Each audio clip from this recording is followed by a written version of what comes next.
दिल्ली ने भगत सिंह, राजगुरु, सुखदेव, जब उन्होंने बहरी कांग्रेस की सरकार के खिलाफ असेंबली में बम फेंका था, उस क्रांति का बिगुल भी सुना है।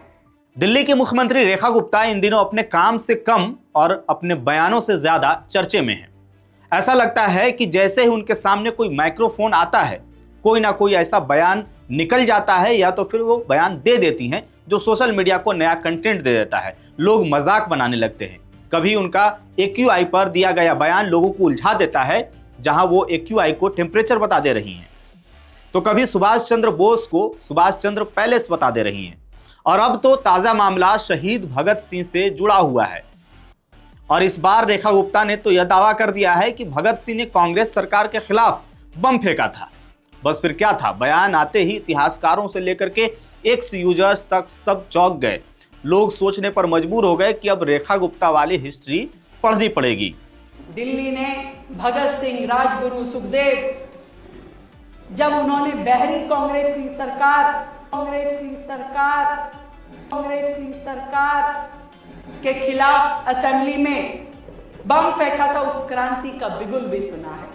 दरअसल भगत सिंह का नाम आते ही ज्यादातर लोग जानते ही हैं कि उन्होंने ब्रिटिश हुकूमत के खिलाफ प्रतीकात्मक विरोध के तौर पर बम फेंका था ताकि देश में सो रही जनता को झकझोरा जा सके। लेकिन रेखा गुप्ता के बयान में कहानी कुछ ऐसी बन गई मानो आजादी से पहले ही देश में कांग्रेस की सरकार चल रही थी और भगत सिंह उससे नाराज होकर के असेंबली पहुंच गए थे। यही वजह है कि सोशल मीडिया पर लोगों ने सवाल कम और चुटकुले ज्यादा बनाए। किसी ने लिखा कि इतिहास की किताबें अब अपडेट होने वाली हैं, तो किसी ने कहा कि अगला बयान शायद अब अशोक चक्र पर भी आ सकता है। एक तरफ अगर देखा जाए तो बीजेपी कथित तौर पर इतिहास बदलने की कोशिश कर रही है। ऐसे में रेखा गुप्ता एक कदम आगे बढ़ करके बयानबाजी भी करने लगी हैं। मजेदार बात यह है कि यह पहली बार नहीं है जब रेखा गुप्ता अपने बयान को लेकर के मजाक का पात्र बनी हो।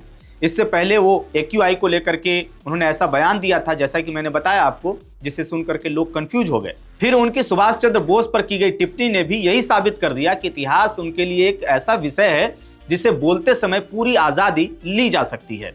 हर बार उनका वही पैटर्न रहता है, बयान आता है, वीडियो वायरल होता है और लोग माथा पकड़ते हैं और फिर मीम्स की लाइन लग जाती है। लोग कहते हैं कि कैसी CM बनी है दिल्ली में, देश की राजधानी है दिल्ली और उसकी है मुख्यमंत्री रेखा गुप्ता।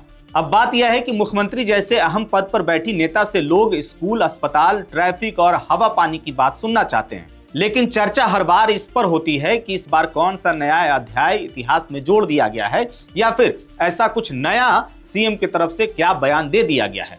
ऐसा लगता है मानो बयान देते समय रेखा गुप्ता के दिमाग की बत्ती बुझ जाती है। वहीं मुख्यमंत्री रेखा गुप्ता के बयान को अब आम आदमी पार्टी ने शहीद भगत सिंह का अपमान बताया है। बुधवार को आपके दिल्ली प्रदेश अध्यक्ष सौरभ भारद्वाज ने कहा कि दिल्ली के मुख्यमंत्री रेखा गुप्ता ने दिल्ली विधानसभा सदन के पटल से झूठ बोला कि स्वतंत्रता संग्राम के दौरान शहीद भगत सिंह ने कांग्रेस सरकार के खिलाफ बम फेंका था। उन्होंने कहा कि पूरा देश जानता है कि अंग्रेज कितने क्रूर थे, मगर मुख्यमंत्री इसे नहीं मानती क्योंकि उनकी सहानुभूति अंग्रेजों के प्रति है। विधानसभा के भीतर एक फांसी घर बना हुआ है, मगर मुख्यमंत्री रेखा गुप्ता का कहना है कि अंग्रेज फांसी दे ही नहीं सकते। पूर्व कैबिनेट मंत्री गोपाल राय ने कहा कि CM बताएं कि उन्हें इतिहास की जानकारी ही नहीं है या फिर उन्होंने जानबूझ करके शहीदों का अपमान किया है। पार्टी के विधायक दल के चीफ व्हिप संजीव झा ने कहा कि सदन में शहीदों का अपमान कर क्रूर अंग्रेजी हुकूमत को बीजेपी सरकार बचा रही है। अब भगत सिंह वाले बयान के बाद हालात यह हैं कि लोग पूछने की बजाय कि बयान सही है या गलत, यह पूछ रहे हैं कि अगला बयान भैया अब कब आएगा और किस पर आएगा रेखा गुप्ता की तरफ से, क्योंकि अब रेखा गुप्ता की पहचान एक ऐसी नेता के रूप में बनती जा रही है जो बार बार बोल करके खुद ही मजाक का कारण बन जाती हैं। राजनीति में आपको बता दें कि जहां शब्दों का वजन सबसे ज्यादा होता है, वहां उनके शब्द लोगों को गंभीर सोच नहीं बल्कि हंसने का मौका दे रहे हैं। और फिलहाल दिल्ली की सियासत में यही सबसे बड़ा वायरल मॉडल बन चुका है। CM रेखा गुप्ता के बयान को लेकर के आप क्या सोचते हैं, कमेंट करके हमें जरूर बताइएगा। मेरा नाम है जानिसार खान, आप देख रहे हैं द हिंदी टॉप। वीडियो अच्छी लगे तो चैनल को सब्सक्राइब करिएगा और हमें इंस्टा, फेसबुक और एक्स पर भी फॉलो कीजिएगा।